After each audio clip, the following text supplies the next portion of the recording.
اعوذ باللہ من الشیطان الرجیم بسم اللہ الرحمن الرحیم صلو علی الحبیب اللہم صلی علی سیدنا و مولانا محمد وبارک وسلم وصلی علیہ بسم اللہ الرحمن الرحیم قل لا اجد فیما اوحی الی محرما علی طاعم یطعمہ الا ان یکون میتۃ او دما مسفوحا او لحم خنزیر فإنہ رجس او فسقا اہل لغیر اللہ بہ فمن اضطر غیر باغ ولا عاد فإن ربک غفور رحیم وعلی الذین ہادوا حرمنا کل ذی ظفر ومن البقر والغنم حرمنا علیہم شحومہما الا ما حملت ظہورہما او الحوایا او ما اختلط بعظم ذالک جزیناہم ببغیہم وإنا لصادقون صدق اللہ العظیم۔ ترجمہ سماعت فرمائیں۔ اللہ وحدہ لم یزل ارشاد فرماتے ہیں، آپ کہیے کہ میری طرف جو وحی کی گئی ہے میں اس میں سے کسی کھانے والے پر ان چیزوں کے سوا اور کوئی چیز بھی حرام نہیں پاتا، وہ مردار ہو یا بہا ہوا خون ہو، خنزیر کا گوشت ہو، یا پھر نافرمانی کے طور پر ذبح کے وقت کوئی غیر اللہ کا نام اس پر پکارا گیا ہو۔ سو جو شخص مجبور ہو، نہ وہ سرکشی کرنے والا ہو، نہ حد سے بڑھنے والا ہو، تو بے شک آپ کا رب بہت بخشنے والا ہے، رحم فرمانے والا ہے۔ یہودیوں پر ہم نے ہر ناخن والا جانور حرام کر دیا تھا، اور ہم نے ان پر گائے اور بکری کی چربی حرام کر دی تھی، مگر جو چربی ان کی پیٹھوں پر ہو یا ان کی آنتوں پر ہو یا جو چربی ان کی ہڈی پر ہو، یہ ہم نے ان کو ان کی سرکشی کی سزا دی تھی، اور بے شک ہم ضرور سچے ہیں۔ یہ ان آیات کا ترجمہ ہے۔ زمانہ جاہلیت میں کفار اور مشرکین بعض اشیاء کو از خود حلال کرتے تھے، از خود حرام کر دیتے تھے۔ پہلے تفصیلاً اس کا ذکر بھی ہو چکا ہے۔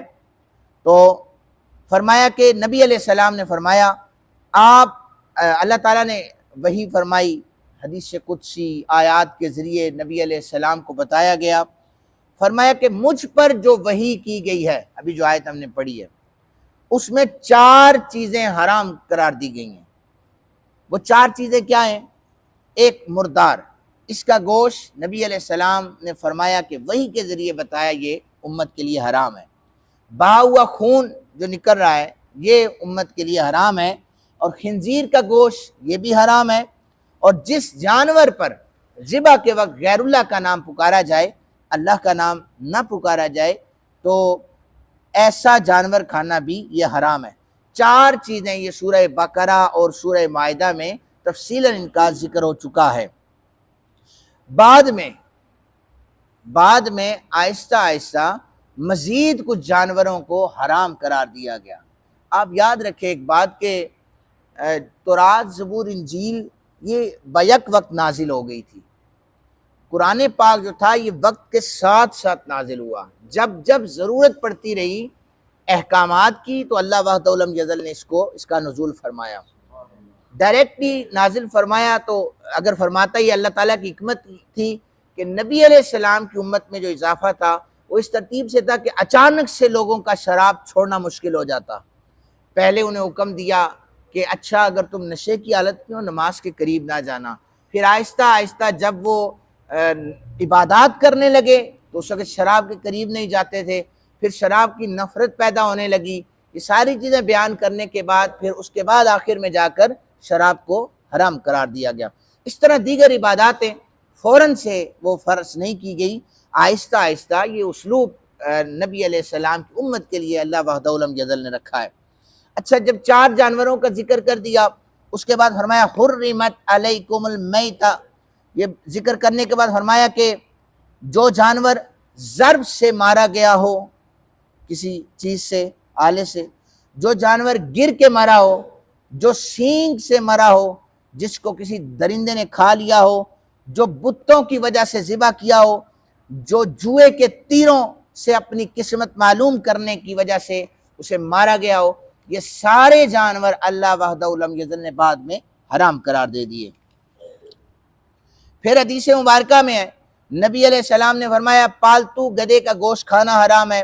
عبداللہ بن عمر رضی اللہ تعالیٰ عنہما بیان کرتے ہیں، نبی علیہ السلام نے فرمایا 2 مردار اور 2 خون یہ تمہارے اوپر حلال ہیں۔ 2 مردار کون سے حلال ہیں؟ ایک مچھلی ہے اور ایک ٹڈی ہے، یہ ہوتے مردار ہیں، امت مسلمہ کے لیے یہ حلال قرار دے دیے گئے ہیں۔ اور 2 خون حلال ہیں، ویسے بہا ہوا خون آیت میں کیا ہے؟ حرام ہے۔ یہ والا خون حلال ہے۔ کون سے 2 خون ہیں؟ ایک کلیجی ہے، یہ خون حلال ہے، اور تلی ہے، یہ جسم کے اندر ہوتی ہے جانور کے، اور یہ بھی امت محمدیہ کے لیے حلال قرار دی گئی۔ حضرت جابر کہتے ہیں نبی علیہ السلام نے فرمایا سمندر جن جانوروں کو پھینک دے یا جن سے پیچھے ہٹ جائے ان کو کھا لو، اور جو جانور سمندر میں مر کر اوپر تیرنے لگ جائیں ان کو نہ کھاؤ۔ جن کو باہر پھینک دے ان میں مچھلی بھی آتی ہے اور دیگر جانور بھی ہیں۔ امام اعظم ابو حنیفہ رحمۃ اللہ تعالی علیہ، آپ نے مچھلی کے علاوہ، مچھلی تو بالاتفاق حلال ہے، لیکن اس کے علاوہ جو باقی جانور ہیں سمندری یا دریائی، ان پر امام اعظم ابو حنیفہ کا اختلاف ہے، کراہت کے ساتھ آپ نے انہیں مکروہ لکھا ہے۔ لیکن امام مالک رحمہ اللہ کے علیہ کے نزدیک سمندری جو جانور ہیں یہ حلال کر دیے گئے ہیں، اور ان کے پاس بھی دلیل ہے، کیونکہ نبی علیہ السلام نے فرمایا سمندر جنہیں جگہ دیتا ہے جنہیں باہر پھینکتا ہے۔ اس کے بعد احل لکم صید البحر وطعامہ متاعا لکم وللسیارہ، فرمایا تمہارے لیے سمندری شکار اور اس کا طعام حلال کر دیا گیا ہے، تمہارے اور مسافروں کے لیے اس میں فائدہ رکھا گیا۔ آپ دیکھیں بڑے پیمانے پر مرغابی کا شکار ہوتا ہے، اسی طرح سمندر میں مچھلی کا شکار بھی سمندر میں ہی ہوتا ہے، یہ ساری چیزیں حلال قرار دی گئی۔ فرمایا کہ یہودیوں پر ہم نے ناخن والا جانور حرام کر دیا ہے، ذی ظفر کے الفاظ استعمال ہوئے ہیں۔ ذی ظفر ناخن والے جانور ہیں، ایسے ناخن والے جانور جن کے ناخن انگلیوں سے الگ نہیں ہوتے، اونٹ ہے، گائے ہے، یہ یہودیوں پر حرام کر دیے گئے۔ اس کی وجہ لکھی گئی کہ یہ ان کی نافرمانیوں کی وجہ سے ان پر حرام قرار دی گئی۔ اور پھر یہ جو باقی چیرنے پھاڑنے والے درندے ہوتے ہیں ان کے ناخن اترتے رہتے ہیں، پھر بڑے ہوتے ہیں پھر ٹوٹتے ہیں۔ اونٹ اور گائے ان جانوروں کو ان پر حرام قرار دے دیا گیا۔